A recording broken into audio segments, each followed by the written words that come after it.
Programme میں ایک بار پھر خوش آمدید۔ آپ نے شروع میں ذکر کیا کہ آپ کے پاس نمبر پورے تھے اور آپ نے یہ آئینی ترمیم کی سر، لیکن معذرت کے ساتھ سینٹ کے اندر تو آپ کو 2 اپوزیشن کے سینیٹرز کی مدد لینی پڑی، جس پر مولانا صاحب کافی نالاں بھی نظر آ رہے ہیں، آپ کے بڑے اچھے تعلقات ہیں مولانا صاحب کے ساتھ، تو آپ سمجھتے ہیں کہ مولانا صاحب ناراض ہوں گے یا ان کی ناراضگی ختم ہو جائے گی؟ میں سمجھتا ہوں بالکل مولانا صاحب کو ہم منا لیں گے، اور گو کہ ان کی پارٹی کے کئی اراکین جو ہیں انہوں نے نیشنل اسمبلی میں اس کے خلاف ووٹ دیا اور اس کے علاوہ سینٹ میں بھی اس کے خلاف ووٹ دیا، لیکن جو ایک سینیٹر جنہوں نے اپنا یہ رائٹ ایکسرسائز کیا، اور اس کی کاسٹ ہوتی ہے، اس کی پرائس ہوتی ہے ڈیفیکشن کی، تو وہ پے ضرور کریں گے، لیکن آئی تھنک ان پرنسپل انہوں نے ایگری کیا اور انہوں نے بالکل جو ہے ووٹ حکومت کے ترمیم کے حق میں ڈالا، تو یہ اچھی بات ہے، یہ تو کوئی ایسی بات نہیں۔ اور آج جو یہ اپوزیشن والے اس چیز کا پرچار کر رہے ہیں، شاید اس وقت اپنے وزراء کی وہ باتیں سن لیں جو کہتے تھے کہ لوگوں کا ضمیر جاگا ہے، تو کیا اس وقت اگر لوگوں کا ضمیر جاگ سکتا ہے تو آج لوگوں کا ضمیر نہیں جاگ سکتا؟ ظاہری بات ہے کہ سر لیکن سر اس وقت آپ کہتے تھے کہ یہ غلط ہے، تو آج صحیح ہے؟ نہیں، یہ بات آپ نے بالکل درست کی۔ میں سمجھتا ہوں کہ اس حوالے سے میری ایک اپنی ذاتی رائے ہے، اور میں سمجھتا ہوں کہ ہو سکتی ہیں، لیکن اپنا جب آپ کے پاس رائٹ ہوتا ہے ایکسرسائز کرنے کا جس کی آپ قیمت ادا کر سکتے ہیں، تو پھر آپ وہ قیمت بھی ادا کرتے ہیں، لیکن اپنی جو ایک رائٹ ہے اس کا استعمال بھی کرنا اتنا ہی ضروری ہے۔ اگر کوئی ایسی چیز ہو جو کہ اتنی غلط ہو، تو آپ کو پارٹی لائن سے باہر بھی اگر جانا ہو، تو میں سمجھتا ہوں اس کی اگر قیمت پے کرنی ہو تو وہ ضرور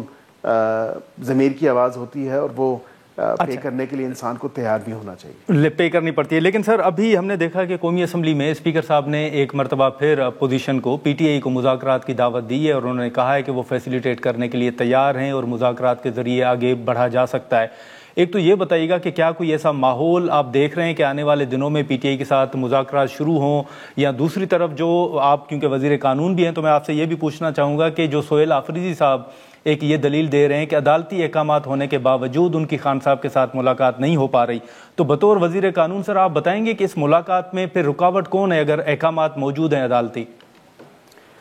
دیکھیں، میں تو یہ بھی کہتا ہوں کہ آج پشاور ہائی کورٹ کا جو فیصلہ آیا ہے وہ بھی عدالتی احکامات ہیں۔ اس حوالے سے اگر آپ یہ دیکھیں، ایک طرف اسلام آباد ہائی کورٹ اگر زیادہ مقدم ہے تو میرے خیال سے پشاور ہائی کورٹ بھی اسی پیرٹی پہ ہے۔ اسی حوالے سے پشاور ہائی کورٹ نے جو کہا ہے کہ جس طرح بے دریغ استعمال کیا گیا سرکاری مشینری کا، سرکاری وسائل کا، اور اپنی اتھارٹی کو مس یوز کیا گیا، اور ٹیکس پیئرز کے پیسوں پہ جو ہے دھرنے اور جتھے اور ٹولے اسلام آباد کی طرف رواں دواں تھے، تو وہ بھی نہیں ہونا چاہیے، اور انہوں نے ڈائریکشن دی ہے۔ تو میں یہ سمجھتا ہوں کہ یہ نہیں کہہ سکتے کہ میٹھا میٹھا ہاپ ہاپ، کڑوا کڑوا تھو تھو، تو کم از کم اس چیز کو دیکھنا چاہیے۔ عدالتوں کے تمام تر فیصلے جو ہیں وہ مقدم ہوتے ہیں۔ میں یہ سمجھتا ہوں اس تمام تر سچویشن کے حوالے سے وہ رکاوٹ خود ہیں، جس طرح کے ان کی ایک ڈیمینر ہے، جس طرح کی ان کے بیانات ہیں، میرے خیال سے وہ ایک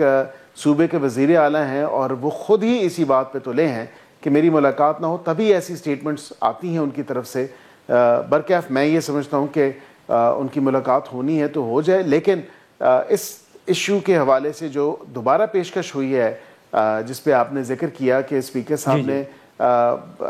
بین کسٹوڈین آف دا ہاؤس، کیونکہ میں نے آپ کے کئی پروگرامز میں یہی بات کی تھی کہ وہ کمیٹی اسپیکر صاحب ہی بحال کر سکتے ہیں، اور وہ تبھی ہوں گی جب تھوڑی سی ولنگنس اور رضامندی دوسری اطراف سے بھی ہوگی۔ جب یہ 27ویں آئینی ترمیم کی تھوڑی سی ڈسٹ سیٹل ہو جائے گی، ریئلائزیشن اور ریکننگ تو